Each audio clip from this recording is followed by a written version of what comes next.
Students, आज से हम टॉपिक देखेंगे जो हम ऑलरेडी क्लास में पढ़ चुके हैं, मगर कुछ स्टूडेंट का छूट गया था तो वो देखेंगे।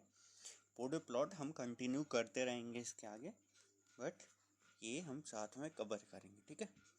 तो रूट लोकस और इसका ड्राइंग प्रोसीजर क्या होता है वो हम समझेंगे। तो सबसे पहले रूट लोकस क्या होता है। तो रूट लोकस हम देख चुके हैं कि रूट लोकस एक ग्राफिकल मेथड होती है जिसमें हम किसी कैरेक्टरिस्टिक इक्वेशन को प्लॉट करते हैं इन एस प्लेन, ठीक है। उसके डिफरेंट वैल्यूज ऑफ पैरामीटर्स के लिए एस प्लेन पे जब हम किसी ट्रांसफर फंक्शन की कैरेक्टरिस्टिक इक्वेशन को प्लॉट करते हैं तो वो एक ग्राफ जो बनता है वो कहलाता है रूट लोकस। अब रूट लोकस बेसिकली क्या है, तो बेसिकली ये लोकस ऑफ द रूट्स है। मतलब जो पोल्स होते हैं किसी भी कैरेक्टरिस्टिक इक्वेशन के, उनके जो रूट्स बनते हैं वो सारे के सारे रूट जो होते हैं उनका जो लोकस बनता है 0 to इन्फिनिटी तक उनको वेरी करने से, which is called root locus, ठीक है, आसान शब्दों में। अब रूट लोकस बनता कैसे है तो ये हम ऑलरेडी देख चुके हैं, फिर से देख लेते हैं। सबसे पहली बात तो हमने बनाया भी है और हमें पता भी है, रूट लोकस हमेशा रियल एक्सिस के अबाउट सिमेट्रिकल होता है। इसका मतलब क्या होता है, जो रियल एक्सिस होगी, ये रियल एक्सिस है, ये इमेजिनरी एक्सिस, तो रूट लोकस हमेशा इस एक्सिस के अबाउट सिमेट्रिकल होगा, ठीक है, कुछ ऐसे, ठीक है।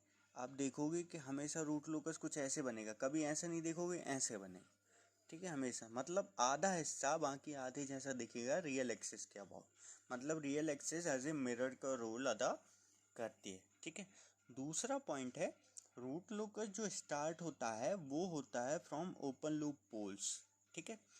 Root locus will starts from open loop pole, ठीक है। अब ओपन लूप पोल का मतलब क्या हुआ, जो ओपन लूप ट्रांसफर फंक्शन में जो क्लोज लूप ट्रांसफर फंक्शन आपको दिया होगा उसमें सिर्फ GSHS की वैल्यू लें तो उसके जो पोल होंगे वहाँ से रूट लोकस स्टार्ट होता है। और या तो दूसरा हो सकता है k=0, मतलब जब कांस्टेंट की वैल्यू 0 हो वहाँ से स्टार्ट होगा, या तो ओपन लूप पोल से स्टार्ट होगा। ये भी हम ऑलरेडी देख चुके हैं, ठीक है। रूट लोकस जो एंड होता है, रूट लोकस विल टर्मिनेट मतलब एंड होना, ठीक है, terminate at open loop zeros, open loop zeros. इसका मतलब हुआ कि मान लो GSHS आपका दिया हुआ है s+3/s+2 और ये कांस्टेंट है इसके साथ कोई, तो ये कहलाता है open loop transfer function GSHS। तो ये कहलाएंगे s=-3 पे इसका 0 है, ठीक है। और इधर पे बात करें तो s=-2 पे इसका पोल है। तो रूट लोकस -2 से स्टार्ट होगा और -3 पे खत्म हो जाएगा, ठीक है।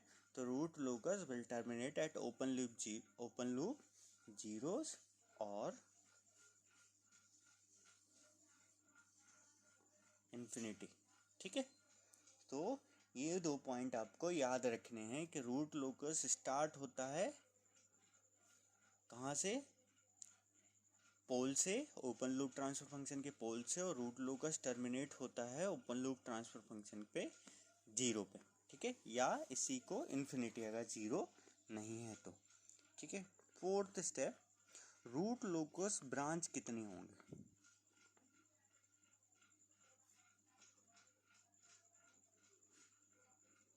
ठीक है। तो रूट लोकस ब्रांच को डिनोट करते हैं हम n से। n या तो पोल के बराबर होंगी या 0 के। पोल के बराबर कब होंगी, अगर पोल की संख्या ज़्यादा है 0 से, और 0 के बराबर कब होंगी, यदि 0 की संख्या किससे ज़्यादा है, पोल से। नॉर्मली आपको ऐसे ही सिचुएशन मिलेगी, ठीक है, ये आपको याद रखना है, ठीक है।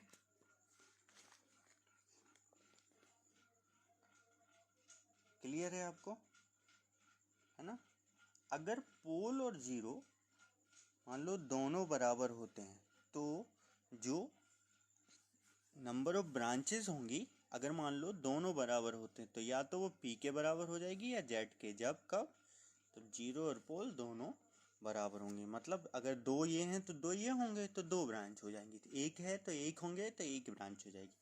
तो ये आपको याद रखना है, ठीक है। स्टेप 5 देखो, हमने स्टेप कहाँ से शुरू किया, स्टार्टिंग पॉइंट कहाँ से स्टार्ट हो रहा है, जीरो से या ओपन लूप पोल से, ठीक है। दूसरा एंड कहाँ हो रहा है,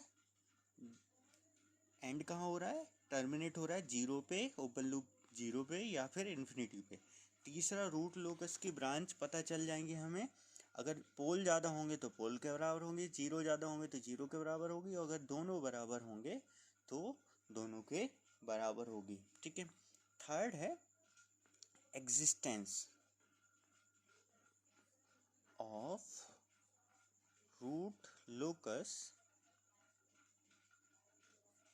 ऑन रियल एक्सिस, ठीक है। तो ये बहुत ही आसान है ना, मैंने समझाया हुआ है, आपको पता होगा। ये इसको ऐसे समझो कि any point on the real axis is a part of root locus if and only if and only if, यदि और केवल यदि, the number of poles and zero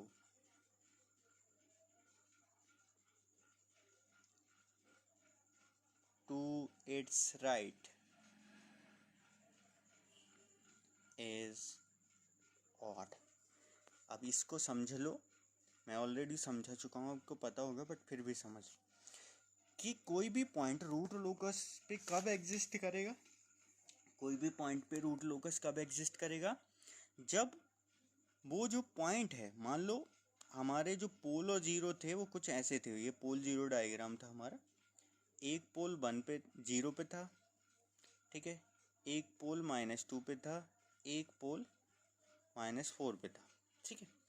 अब देखो मैंने क्या बोला कि कोई भी पॉइंट, मतलब किसी भी पर्टिकुलर एरिया में रूट लोकस कब एग्जिस्ट करेगा, जब उसके राइट में जो वैल्यूज़ हैं जीरोज और पोल की वो कितनी हो, ऑड हो। ऑड हो इसका मतलब, मान लो हम इधर से चलना स्टार्ट किए, राइट हैंड साइड देखो आप, ठीक है, इधर से चलना हुआ है स्टार्ट, कोई पोल दिख रहा है क्या, नहीं दिख रहा। अब देखो मैं हाथ बढ़ाता जा रहा हूँ अपना, देखो जैसे ही मैं थोड़ा आगे पहुंचा एक पोल दिखने लगा, एक मतलब ऑड, ऑड है मतलब इधर रूट लोकस लाई करेगा, तो हमें पता चल गया इस वाले एरिया में रूट लोकस पाया जाएगा। अब हम बढ़ते गए, जैसे ही दो आए तो अब देखो दो आ गया और जीरो पे ऑलरेडी पोल था, तो टोटल पोल कितने हो गए, दो, मतलब इधर पे कोई रूट लोकस लाई नहीं करेगा। जैसे ही हम आगे बढ़े तो क्या आ गया, तीन आ गया, मतलब इधर पे रूट लोकस लाई करेगा। तो जब हम देखेंगे राइट हैंड साइड में ऑड वैल्यूज आएंगे जीरोज और पोल के सम की, तो हम समझ जाएंगे कि वहाँ रूट लोकस लाई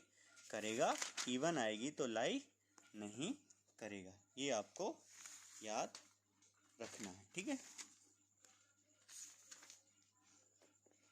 क्लियर है। अगला कौन सा पॉइंट था, फिफ्थ, सिक्स्थ। अब एजम्पटोड्स,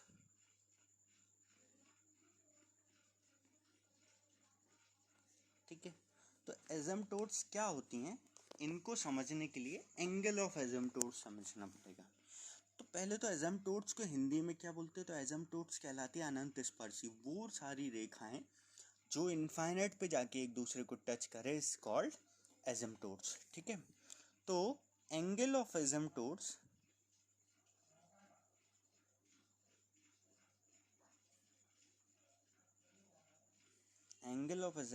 फाई इक्वल टू होता है 2k+1 into 180 degree upon p - z, ठीक है।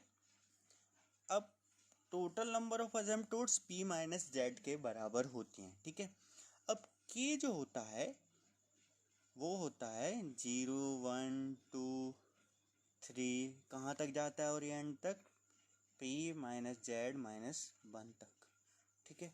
तो लास्ट वैल्यू होगी इसकी वो कितनी होगी p minus Z minus 1, where p is called total number of poles और z is called total numbers of zero, ठीक है।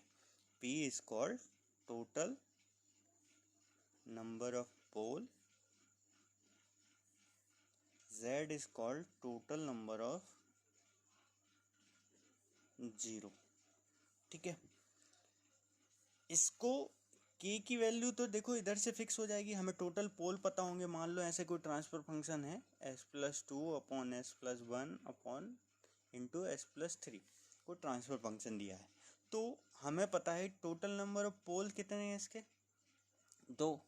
टोटल नंबर ऑफ जीरो कितने हैं, एक। तो दो में से एक गए तो कितने बचे, एक।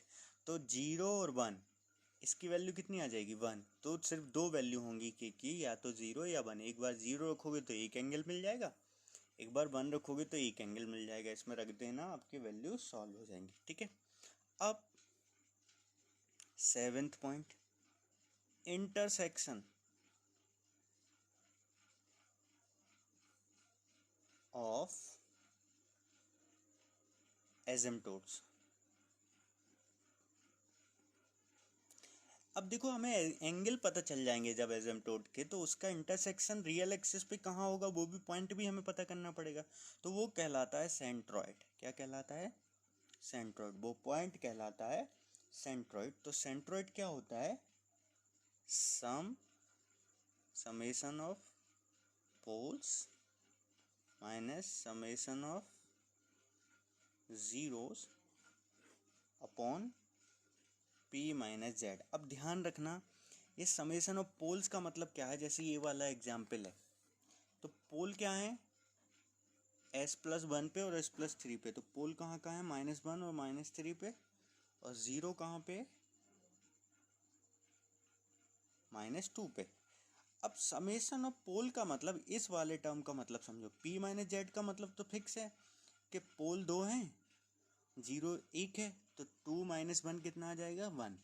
इधर समेशन ऑफ पोल का मतलब है इन वैल्यूज का जोड़ना, तो -1 -3, ठीक है। और माइनस समेशन ऑफ जीरोज मतलब -2, तो ये आ जाएगा -4, और माइनस माइनस प्लस हो जाएगा तो +2। -4 + 2 मतलब -2, तो ऊपर आ जाएगा -2, नीचे आ जाएगा टोटल पोल माइनस टोटल जीरो। तो इस तरीके से हमें सेंट्रॉइड मिल जाएगा, ठीक है। 8th पॉइंट, इसके बाद आता है आपका the angle of departure and angle of arrival, ठीक है। तो वो हम लास्ट में लिखेंगे। अब अगला देखते हैं ब्रेक अवे पॉइंट।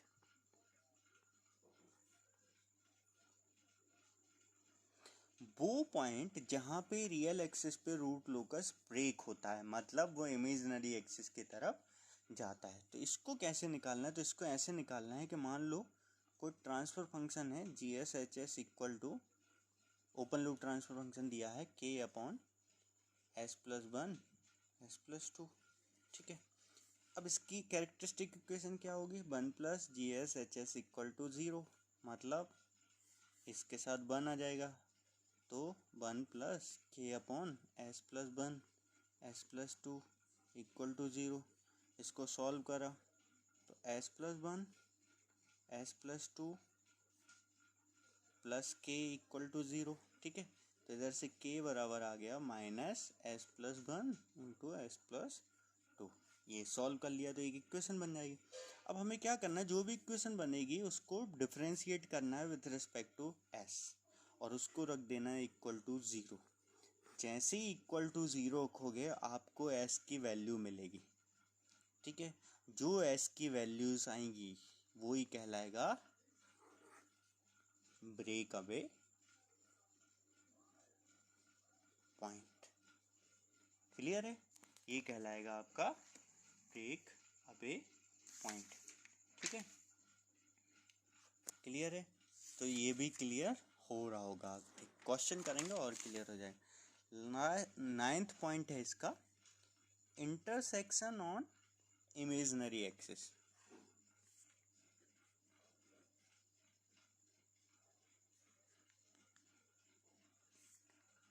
ठीक है, अब इसका मतलब क्या हुआ, इसका आसान है, हम इसके लिए यूज करेंगे, we use Routh Hurwitz criteria. ये भी मैं वीडियो में बता दूंगा कैसे यूज करते हैं Routh Hurwitz criteria. We use Routh Hurwitz criteria for determining the intersection on imaginary axis. ठीक है, इसके लिए हम राउथ हर्विट्ज क्राइटेरिया का यूज करेंगे और इमेजिनरी एक्सिस पे इंटरसेक्शन निकालेंगे। तो उसके लिए राउथ हर्विट्ज क्राइटेरिया के यूज करने के लिए हमें चाहिए पड़ती है कैरेक्टरिस्टिक इक्वेशन। ठीक है, तो अभी जैसे हमने एग्जाम्पल जो लिया था k upon s plus one s plus two equal to zero, ये कहलाती है कैरेक्टरिस्टिक इक्वेशन। इसको सिंप्लीफाई करेंगे, s plus one s plus two plus k equal to zero. इसको सिंप्लीफाई करेंगे तो ये s square plus two s plus s मतलब three s plus two plus k equal to zero, ये बन जाएगी हमारी कैरेक्टरिस्टिक इक्वेशन। ठीक है, अब इसी का यूज करना है, तो राउथ थ्योरी कहता है कि हम अल्टरनेट टर्म लिखते हैं, एस स्क्वायर पहला पावर कितनी है एस स्क्वायर, फिर एस, फिर कांस्टेंट। ठीक है, ये कांस्टेंट, तो S square S S to the power zero. Alternate term लिखते हैं, पहला अगर ये लिखा तो एक छोड़ के दूसरा लिखेंगे पहले लाइन में, तो वन, फिर आ जाएगा टू प्लस के, नीचे वाले में एस के साथ क्या कोफिशिएंट है थ्री, और एक छोड़ के दूसरा मतलब जीरो। इसका इसमें मल्टीप्लाई करेंगे, इसका इसमें भरेंगे, तो ये हो जाएगा थ्री टू प्लस के। ठीक है, थ्री इंटू टू प्लस के minus this into this minus this into this मतलब जीरो अपॉन थ्री, थ्री से थ्री कैंसिल, तो ये बचा टू प्लस के। ठीक है, तो ये वैल्यू हमें पता चल जाएगी कि के टू प्लस के, क्योंकि हम जानते हैं ये सारे के साइन सेम होने चाहिए पूरी की पूरी कॉलम के, तो वन थ्री अगर पॉजिटिव है तो ये भी पॉजिटिव होना चाहिए। इसका मतलब है टू प्लस के must be greater than zero होना चाहिए, मतलब के is greater than minus two होना चाहिए फॉर स्टेबल सिस्टम। तो इस तरीके से हम ये वैल्यू निकाल लेंगे। अब के की वैल्यू हम ऑलरेडी डिटरमाइन कर चुके होंगे, इसमें रखेंगे तो हमें इंटरसेक्शन ऑन इमेजिनरी एक्सिस मिल जाएगा। क्लियर है, ये कहलाता है आपका रूट लोकस का procedure for drawing purpose. Thank you. Next video में हम इसका न्यूमेरिकल देखेंगे।